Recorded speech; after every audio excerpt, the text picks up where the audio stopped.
Harper celebration. Here's the 0-2 pitch. Kirk bounces one up the middle. Bets to the bag. Over to first. To beat. It's been 7 months since the Dodgers won their second of back-to-back world championships. While some fans celebrated a modern-day dynasty, many reacted with frustration and anger.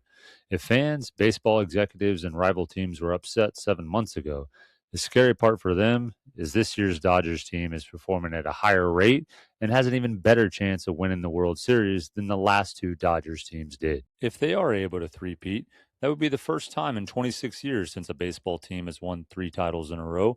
The last team to do so was the Yankees dynasty when they won it all in 98, 99, and 2000. Since then, even some of the greatest teams in baseball's history have failed to repeat. The Astros won 2 during that time, the Giants 3, the Red Sox 4, but none of them were able to repeat, much less win 3 in a row. So what makes this Dodgers team even better than their championship teams and gives them such a realistic chance to three-peat? First, let's start with run differential. I don't want to hear about run differential. Watch the games. As you can see, there's this old school versus new school of thought when it comes to run differential. But what is run differential?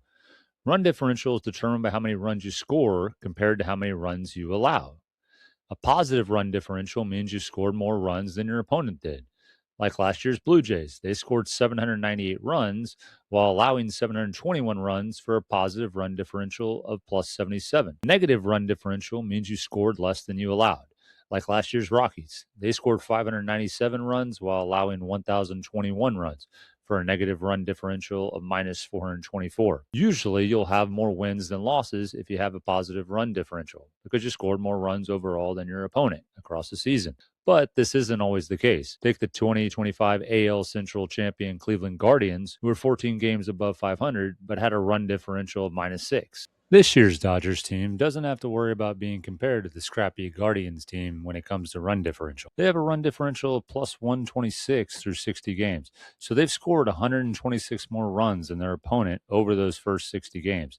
This run differential is substantially higher than when they won the World Series the last 2 years. It's 47 runs better than last year and 44 runs better than 2 years ago.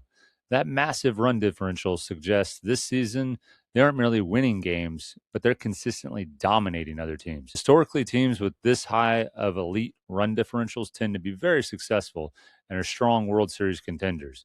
Over the last 50 years, 5 of the 7 teams with this large of a run differential through 60 games have won the World Series. The only 2 teams to not win the World Series over those 50 years with this large of a differential were the 22 Yankees, who were swept by the eventual world champion Astros in the ALCS, and the 2018 Astros, who lost in 5 in the ALCS to the eventual world champion Red Sox. While a better run differential gives them a stronger foundation, it's only one piece of the puzzle. In part 2, we'll look at another major factor that could determine whether the Dodgers win a 3rd World Series in a row.